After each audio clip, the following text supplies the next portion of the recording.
Hello guys.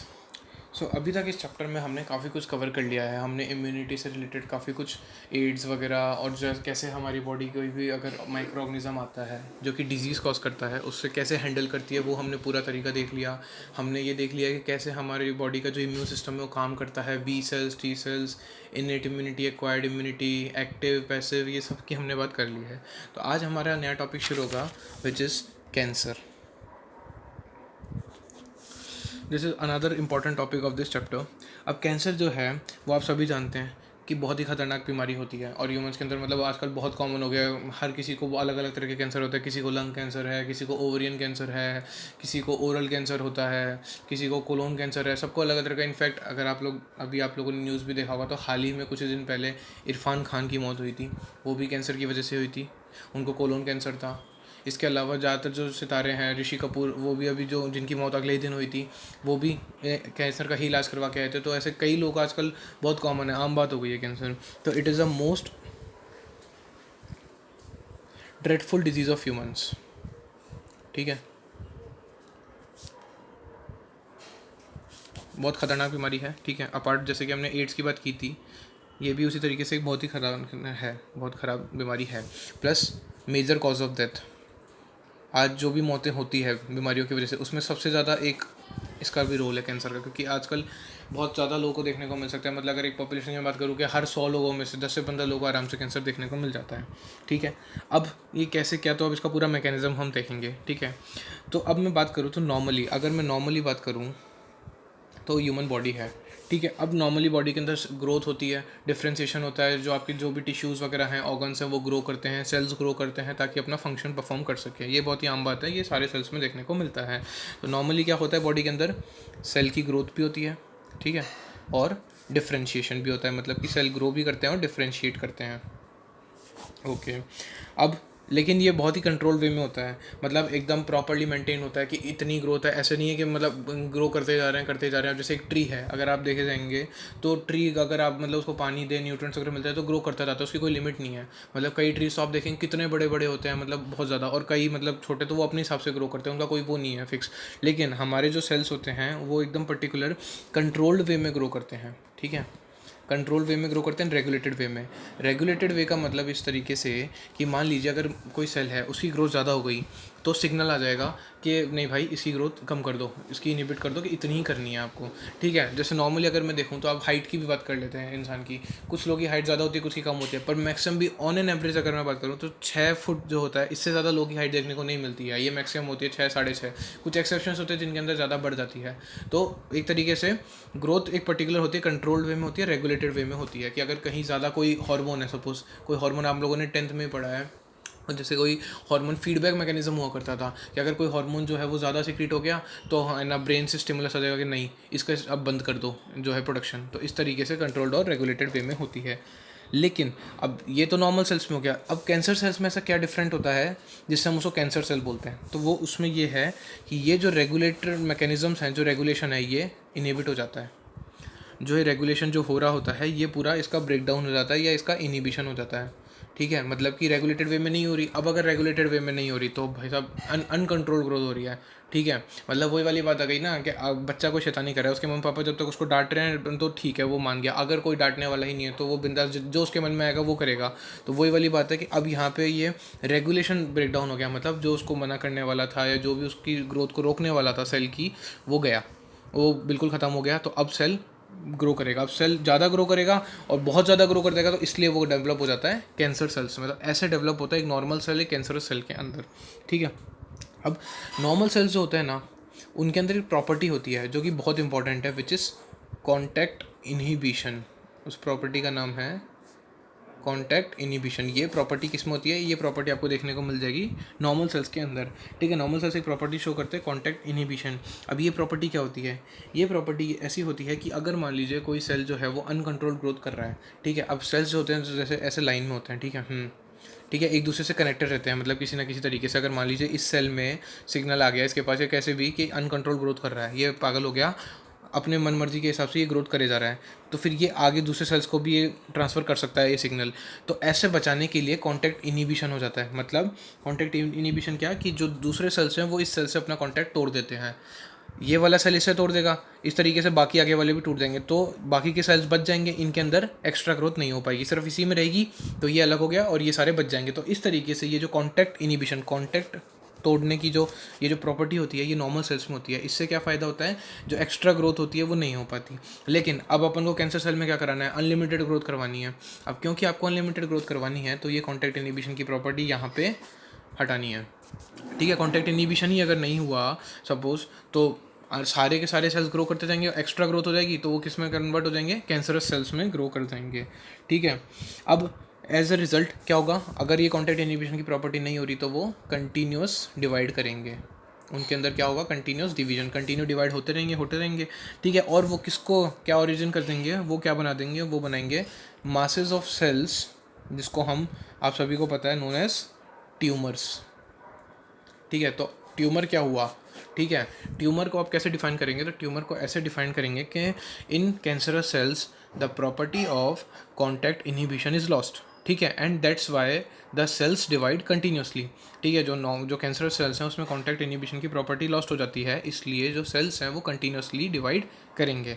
तो अगर वो कंटिन्यूसली डिवाइड करेंगे, तो वो लोग मासेस ऑफ सेल्स का प्रोडक्शन करते हैं, which is known as tumours. तो ये आपकी ट्यूमर की डिफाइन हो गई। अब ट्यूमर दो तरीके के होते हैं, ठीक है। एक तो आ गया आपका बेनाइन ट्यूमर, और एक आ गया मैलिग्नेंट ट्यूमर, मैलिग्नेंट ट्यूमर। अब ये बहुत इंपॉर्टेंट है, क्योंकि कैंसर में से जो मोस्ट कॉमन जो क्वेश्चन आता है वो यही आता है कि difference between benign and malignant tumour, ठीक है। तो ये ध्यान से सुनिएगा। अब इसमें क्या होता है, तो सबसे पहले मैं बात करता हूँ बेनाइन ट्यूमर, ठीक है। बेनाइन ट्यूमर का मतलब ये होता है कि एक पर्टिकुलर जगह पे रहे, मतलब बेनाइन मतलब मैं ये बोल सकता हूँ लोकलाइज्ड, ठीक है, एक ही एरिया में रहे, मतलब उससे कहीं बाहर ना जाए। तो देखो इसका अगर बन रहा है तो क्या होता है, बेनाइन ट्यूमर्स होते हैं वो remains confined to their original location, ठीक है। मतलब कोई एक, मान लीजिए बॉडी में कोई एक जगह है, ठीक है, वहाँ पे है ना जो सेल्स हैं वो अनकंट्रोल ग्रोथ करने लग गए, अनलिमिटेड ग्रोथ करने लग गए, तो अब वो जो सेल्स हैं वो उसी जगह पे रहेंगे और ग्रोथ करेंगे। मतलब ऐसा नहीं कि वो पूरी बॉडी के अंदर भाग रहे हैं, इधर उधर घूम रहे हैं और दूसरे सेल्स को भी इन्फेक्ट कर रहे हैं। तो ये लोकलाइज रहते हैं, मतलब एक जगह जो जो उनकी ओरिजिनल लोकेशन थी वहीं पर ये रहते हैं, ठीक है। ये तो हो गया बेनाइन ट्यूमर। जबकि ठीक है, अब इसके अंदर क्या होता है, मतलब वही कि ये दूसरे पार्ट जो है बॉडी के उसमें कॉज स्प्रेड नहीं करते, do not spread to other parts of body, ठीक है। ये बॉडी के दूसरे पार्ट में स्प्रेड नहीं करते हैं, इसलिए ये डैमेज भी कम कॉज करते हैं। So there four causes little damage, ठीक है। ये समझ में आ गया होगा, क्योंकि ना इसलिए हम इनको बोलते हैं कि ये डैमेज कम कॉज करते हैं। क्यों, देखिए अगर कोई सेल है, जैसे ये अगर मैं बोलूँ कोई ट्यूमर है, अगर वो ट्यूमर अगर मान लीजिए एक ही ऑर्गन में है, तो वो उस ऑर्गन को ही डैमेज करेगा, ठीक है, माना वो डैमेज करेगा, लेकिन वो उसी पर्टिकुलर ऑर्गन को करेगा। लेकिन अगर वही ट्यूमर पूरी बॉडी में ऐसे अलग अलग ऑर्गन्स में फैल जाए, तो वो अलग अलग सारे ऑर्गन्स को करेगा, तो कौन सा ज़्यादा खतरनाक हुआ, जो सबको करेगा वही ना। तो इसलिए इसको हम लिटिल डैमेज कॉज करना बोलते हैं। प्लस ये सही होने के ज़्यादा चांसेस होते हैं। जो बेनाइन ट्यूमर है ये आसानी से सही किया जा सकता है। अगर किसी को बेनाइन ट्यूमर है तो मतलब हाँ कि वो सही हो सकता है, वो बंदा आराम से, ठीक है। अब आते हैं मैलिग्नेंट ट्यूमर्स की। मैलिग्नेंट नाम से पता चल रहा है खतरनाक है, ठीक है। हमने बात की थी, अगर आपको याद हो, मलेरिया में हमने बोला था कि सबसे मैलिग्नेंट मलेरिया कौन कॉज करता है, मैलिग्नेंट मतलब सबसे खतरनाक, तो हमने नाम दिया था प्लाज्मोडियम फैल्सीपेरम, अगर याद आ रहा हो तो। प्लाज्मोडियम फैल्सीपेरम सबसे मैलिग्नेंट मलेरिया कॉज करता है। तो अब उसी तरीके से आप समझ जाइए मैलिग्नेंट ट्यूमर क्या होते हैं। तो देखिए ये वही मास ऑफ प्रोलिफरेटिंग सेल्स होंगे, ठीक है भाई। हम बोल रहे हैं कि जो जो नॉर्मल सेल्स से कैंसर सेल्स में जो डिवाइड हो रहे हैं, जो बन रहे हैं, कि नॉर्मल सेल से कैंसर सेल्स बन रहे हैं, उनको क्या बोलते हैं, उनको हम बोलते हैं नियोप्लास्टिक सेल्स, ठीक है। नियोप्लास्टिक सेल्स मतलब कि वो कंटिन्यू ग्रो करते जा रहे हैं, अब नॉर्मल ग्रोथ हो रही है उनके अंदर, ठीक है। तो अब नॉर्मल ग्रोथ हो रही है। तो जो मेलिग्नेंट ट्यूमर्स हैं उनके अंदर जो सेल्स हैं उनके अंदर अब नॉर्मल ग्रोथ हो रही है, इतनी ग्रोथ हो रही है मतलब बिल्कुल कि वो कौन से सेल्स डेवलप हो गए, में कन्वर्ट हो गए, वो नियोप्लास्टिक सेल्स, मतलब कैंसरस सेल्स, इसको बोलते हैं हम कैंसरस सेल्स, ठीक है। कैंसरस सेल्स को ही हम नियोप्लास्टिक सेल्स बोलते हैं, ठीक है। अब नॉर्मल ग्रोथ हो रही है उनके अंदर, और अब नॉर्मल ग्रोथ हो भी रही है और वो बहुत रैपिड हो रही है, ठीक है। जो ग्रोथ हो रही है वो बहुत ही रैपिड हो रही है। इसके अलावा अब जैसे कि हमने इसमें बात की थी ये लोकलाइज्ड है, पर ये लोकलाइज्ड नहीं है, ये फैलेंगे। ये क्या करेंगे, ये जो भी आसपास के सराउंडिंग टिश्यू है उसको इन्वेड करेंगे, उस पर हमला करेंगे, ठीक है। इन्वेड करेंगे द सराउंडिंग टिश्यूज़, जो भी आसपास के सराउंडिंग टिश्यूज़ हैं उनको इन्वेड कर लेंगे, प्लस उनमें डैमेज कॉज करेंगे, ठीक है, उनमें डैमेज कॉज करेंगे, तो ये ज़्यादा डैमेज कॉज करते हैं, ठीक है। ये तो गई एक चीज़। इसके बाद ठीक है क्या है, ये अब ये क्या करते हैं, ये डिवाइड तो करते हैं, ये बहुत ज़्यादा डिवीजन होता है इनके अंदर, जो डिवीजन होता है वो एक्टिव डिवीजन होता है, काफ़ी ज़्यादा डिवाइड करते हैं ये लोग। हम बोल ही चुके हैं अब नॉर्मल ग्रोथ है इनके अंदर, तो खूब डिवाइड करेंगे। अब क्योंकि डिवाइड करेंगे तो ऑब्वियस ही बात है, कोई भी चीज़ अगर डिवाइड करेगी तो उसको क्या चाहिए, न्यूट्रिएंट्स चाहिए, ठीक है ना। मैं बोल रहा हूँ कि अगर एक ट्री है वो आगे ग्रो कर रही है, कोई भी चीज़ अगर ग्रो करती है तो उसको न्यूट्रिएंट्स चाहिए होते हैं। ट्री ग्रो कर रही है उसको वाटर चाहिए होता है, उसको मिनरल्स चाहिए होता है, उसको सनलाइट चाहिए होता है। उसी तरीके से अगर कोई सेल ग्रो कर रहा है, डिवाइड करना क्या मतलब, ग्रो ही तो कर रहा है, 1 से 2, 2 से 4, तो क्या ग्रो ही तो कर रहा है एक तरीके से। तो अगर कोई सेल डिवीजन कर रहा है तो उसको न्यूट्रिएंट्स वगैरह चाहिए, तो वो क्या करेंगे, अब ये लोग क्योंकि इतना डिवीजन कर रहे हैं तो ये क्या करेंगे, compete करेंगे नॉर्मल सेल्स के साथ। मतलब कि नॉर्मल सेल्स को जो न्यूट्रिएंट्स मिलते हैं, ठीक है, उसको भी ये लोग ले लेंगे। नॉर्मल सेल्स के जो न्यूट्रिएंट्स हैं उनको भी ले लेंगे, और जो नॉर्मल सेल्स हैं उनको क्या कर देंगे, स्टार्व कर देंगे, उनको भूखा मार देंगे, ठीक है। तो नॉर्मल सेल्स को इन्होंने भूखा मार दिया और उनके जो न्यूट्रिएंट्स हैं वो ये खुद ले लिए, मतलब कंपटीशन किया, और क्योंकि अब इनकी ग्रोथ इतनी ज़्यादा है तो ये ज़्यादा उन पे हावी हो गए और इन्होंने उनके न्यूट्रिएंट्स भी छीन लिए, ठीक है ना। ये चीज़ हो गई। अब इसके बाद अगर मैं बात करूं तो अब ये जो आपके जो कैंसर सेल्स हैं, ये जो आपके जो न्यूप्लास्टिक सेल्स हैं, अब ये लोकलाइज नहीं होते, मैं बता चुका हूँ। तो ये डिस्टेंट साइट, ये बॉडी के अलग अलग साइट्स पे भी जाएंगे, ये डिस्टेंट साइट्स पे भी पहुँचेंगे। किसके थ्रू, एक ही मीडियम है हमारे पास, ब्लड के थ्रू ही हमने बोला था, जो माइक्रो ऑर्गेनिजम्स है वो सारे डिजीज़ कॉज करते हैं, सबको ब्लड के थ्रू ही जाते हैं। तो ये ब्लड के थ्रू जाएंगे पूरी बॉडी के अंदर, और वहाँ पे एक न्यू ट्यूमर शुरू कर देंगे। मतलब एक ऑर्गन में तो ट्यूमर था, ठीक है, अब वहाँ से ये ब्लड में घुस गए उनमें से कुछ सेल्स, और ये फिर पूरी बॉडी में घूम घूम के और बाकी के ऑर्गन्स को या बाकी की जगहों को भी ये ट्यूमर कॉज कर रहे हैं, इसलिए ये मेलिग्नेंट ट्यूमर है। अब इनकी ये जो प्रॉपर्टी है कि भाई साहब एक जगह से हम दूसरी जगह पे जा रहे हैं और वहाँ पे ट्यूमर कॉज कर रहे हैं, तो इस प्रॉपर्टी को बोलते हैं मेटास्टेसिस, ठीक है। इस प्रॉपर्टी को, मेटास्टेसिस बहुत इंपॉर्टेंट है ये प्रॉपर्टी, क्यों, क्योंकि मेटास्टेसिस जो प्रॉपर्टी है that is the characteristic feature of malignant tumour. ये जो प्रॉपर्टी है ये क्या है, characteristic feature of malignant tumour, क्योंकि मेलिग्नेंट ट्यूमर ही ऐसे होते हैं जो कि एक जगह पे से होते हुए दूसरी जगह पे जाते हैं और वहाँ पर भी ट्यूमर कॉज करते हैं। बेनाइन ट्यूमर ऐसा कर ही नहीं सकते। तो ये है characteristic feature of malignant tumour. साथ में ये मोस्ट फियर्ड प्रॉपर्टी है। ऑब्वियस ही बात है, इससे डर लगेगा ही लगेगा। भाई एक जगह ट्यूमर हो रहा है, वही कम है क्या कि आप दूसरी जगहों पे पहुंचा रहे हो। मतलब एक जगह आप मैंने डॉक्टर ट्रीट करेगा और वो उसको 10 जगह ट्रीट करना पड़ेगा, तो इसलिए ये मोस्ट फियर्ड प्रॉपर्टी कहलाई जाती है, ठीक है। तो ये हाँ आपका डिफरेंस हो गया between benign and malignant tumour. तो अगर मैं डिफरेंशिएट के पॉइंट्स अगर गिनाऊँ तो सबसे पहला पॉइंट मैं बोल सकता हूँ बेनाइन ट्यूमर में कि वो ओरिजिनल लोकेशन पे ही रहते हैं, ठीक है, कहीं नहीं जाते हैं। अगर मेलिग्नेंट ट्यूमर की बात करूँ तो वो जो है वो और है ना पूरी बॉडी में ट्रैवल करते हैं और वहाँ पे ट्यूमर कॉज करते हैं, ठीक है। प्लस बेनाइन ट्यूमर की अगर मैं बात करूँ तो लिटिल डैमेज कॉज करते हैं। मेलिग्नेंट ट्यूमर जो है वो बहुत ज़्यादा डैमेज कॉज करते हैं। बेनाइन ट्यूमर की अगर मैं बात करूँ तो ये जो है इसके अंदर चांसेस जो हैं सही होने के है ना काफ़ी ज़्यादा होते हैं, इसमें मेलिग्नेंट ट्यूमर में कम होते हैं। फिर बेनाइन ट्यूमर जो है वो मेटास्टेसिस वाली प्रॉपर्टी शो नहीं करता, जबकि मेलिग्नेंट ट्यूमर वो प्रॉपर्टी शो करते हैं, ठीक है। तो ये सारे पॉइंट्स हो गए आपके, मतलब 3-4 पॉइंट पे अगर आप लिख देंगे, जो अगर एक में होता एक में नहीं होता तो ये आपका डिफरेंशिएट बन जाएगा, ठीक है। इसके बाद अब मैं बात करूँ कॉजेज़ ऑफ कैंसर की, ठीक है, कि कैंसर के कॉज क्या है, कैंसर कैसे कॉज होता है।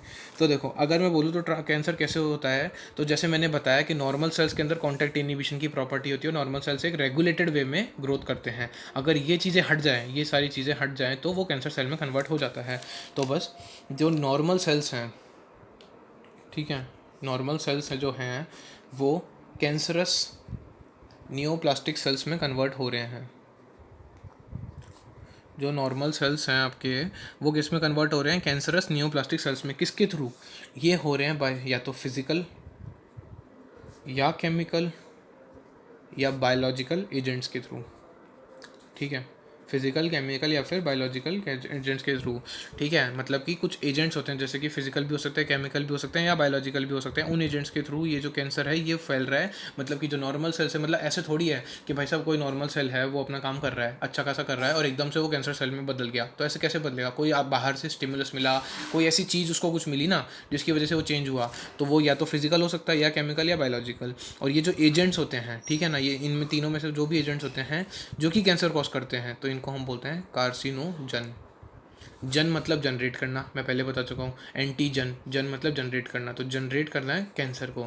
तो वो एजेंट जो कि कैंसर को कॉज करते हैं या जनरेट करते हैं, दीज आर नोन एज कार्सिनोजन्स, ठीक है, ये हो गया कार्सिनोजन।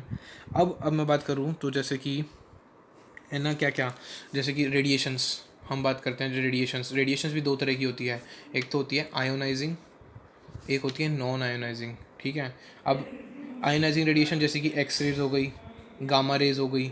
ठीक है, नॉन आयोनाइजिंग रेडिएशंस में हो गई जैसे कि अल्ट्रा वायलेट रेज आ गई। ठीक है, जो सन से आती है, यूवी रेज। ठीक है, ये सारी की सारी जो होती है, ये सब है ना किस में आ जाएंगे आप, इसमें आप बोल सकते हो ये एजेंट्स कार्सिनोजेंस में आ जाएंगे। ये सब कैंसर कॉज करती है। अब जैसे ये जो अल्ट्रा वायलेट रेज होती है वो क्या करती है, डीएनए डैमेज कर देती है। ठीक है, अल्ट्रा वायलेट रेज डीएनए को डैमेज कर सकती है। अब क्योंकि अगर ये डीएनए को डैमेज कर देगी तो मान लीजिए डीएनए पहले क्या करता था कि भैया हमको इतनी ग्रोथ करनी है, मान लो कि ना हर सेल की इतनी इतनी थोड़ी थोड़ी ग्रोथ करनी है, लेकिन अब डीएनए डैमेज हो गया। अब डीएनए डैमेज हो गया तो सारे सेल्स अपने मन मुताबिक ग्रोथ कर रहे हैं। तो ये सारे जो रेडिएशंस हैं ये एक तरीके से कार्सिनोजन का रोल प्ले कर सकती है। केमिकल कार्सिनोजन की अगर मैं बात करूँ आपको, केमिकल कार्सिनोजन आपको पता ही है, जो टोबैको जो लोग खाते हैं, जो गुटखा वगैरह होता है उसमें क्या वो टोबैको जो होता है ना, स्मोक करते हैं जो वगैरह, जो सिगरेट पीते हैं उन वो सब है ना, टोबैको स्मोक जो है ना, उससे क्या कॉज होता है, लंग कैंसर। ये जानते ही हैं आप। ठीक है ना, लंग कैंसर होता है जो सिगरेट वगैरह पीते हैं या जो भी गुटखा पान ये जो होता है इन सब चीज़ों से, उन सब से क्या होता है, लंग कैंसर होता है। ठीक है, तो ये आ गया केमिकल कार्सिनोजेंस आ गए इसी तरीके से। प्लस अब बायोलॉजिकल एजेंट्स में क्या आ गए, बायोलॉजिकल एजेंट्स में आप भी कह सकते हैं वायरसेस। ठीक है, वायरसेस जो कि कैंसर कॉज करते हैं, वायरसेस दैट कॉजेस कैंसर। अब जो वायरस कैंसर कॉज करते हैं, ठीक है, उनको हमने यहाँ पे नाम देते हैं ऑन्कोजेनिक वायरसेस। ठीक है, मतलब कि ऑन्कोजेनिक वायरसेस, वो वायरस जो कि कैंसर कॉज करते हैं। तो यहाँ ये ऑन्कोजीन वर्ड का क्या मतलब है, ऑन्कोजीन का मतलब है कि वो जीन जो कि कैंसर कॉज करता है, कैंसर कॉजिंग। मतलब कि ऐसे वायरसेस जिनमें कैंसर कॉजिंग जीन प्रेजेंट होता है, मतलब ऐसे वायरस है जिनके अंदर ऐसे जीन्स प्रेजेंट होते हैं जो कि कैंसर कॉज कर सकते हैं, these are known as oncogenic viruses. ठीक है, अब इसमें मैं बात बताऊँ तो जैसे नॉर्मल सेल्स होते हैं ना, उनके अंदर कुछ जीन्स होते हैं जो कि जैसे कि सेल्यूलर ऑन्कोजीन होता है।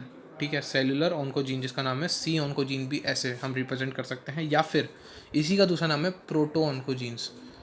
ठीक है, अब आप लोग सोच रहे हैं कि ऑन्कोजीन्स का मतलब तो क्या होता है, मैंने बताया जिसके अंदर कैंसर कॉज करने वाला जीन होता है। ठीक है, तो ये नॉर्मल सेल्स में क्यों बोल रहा हूँ मैं, भाई नॉर्मल सेल्स में थोड़ी होना चाहिए। देखिए फ़र्क है, ये तो मैंने जो बोला वो था ऑन्कोजीन्स। ठीक है, और यहाँ पे मैं बोल रहा हूँ प्रोटो ऑन्कोजीन्स या सेलुलर ऑन्कोजीन्स, मतलब ये नॉर्मल सेल्स में प्रेजेंट होता है। जो नॉर्मल सेल्स होते हैं उनमें सेलुलर ऑन्कोजीन या फिर प्रोटो ऑन्कोजीन प्रेजेंट होता है जो कि कैंसर नहीं कॉज करता। ठीक है, जो कि कैंसर नहीं कॉज करता, लेकिन अगर ये एक्टिवेट हो गए किसमें, ऑन्कोजीन्स में, अगर ये एक्टिवेट हो गए तो उससे क्या होगा, ऑन्कोजेनिक ट्रांसफॉर्मेशन हो जाएगा सेल्स का। मतलब कि सेल्स कैसे हो जाएंगे, कैंसरस सेल्स में कन्वर्ट हो जाएंगे। मतलब ऐसा है कि नॉर्मल सेल्स में ये प्रेजेंट होते हैं, सेलुलर ऑन्कोजीन्स या प्रोटो ऑन्कोजीन्स। ठीक है, ये नॉर्मल सेल्स में प्रेजेंट होता है। अगर इनको ऐसा फिजिकल, केमिकल या बायोलॉजिकल एजेंट्स के तौर पे कोई भी स्टिमुलस मिला तो ये ऑन्कोजीन्स में कन्वर्ट हो जाएंगे और कैंसरस सेल्स में कन्वर्ट कर देंगे। ठीक है, ये बात समझ में आ गई। तो ये था नॉर्मल सेल्स का, हमने जैसे बोल ही दिया था ना, हमने अभी बताया था कि नॉर्मल सेल्स में कॉन्टैक्ट इनहिबिशन की प्रॉपर्टी होती है। अगर वो गई तो इसका मतलब क्या होगा, अल्टीमेटली कैंसर सेल्स में कन्वर्ट हो जाएगा। तो बस ये वही मैकेनिज्म था, ये हमने कॉज ऑफ कैंसर पढ़ लिया है। बाकी की बात कैंसर के ऊपर हम नेक्स्ट वीडियो में करेंगे। अब आज के लिए इतना ही।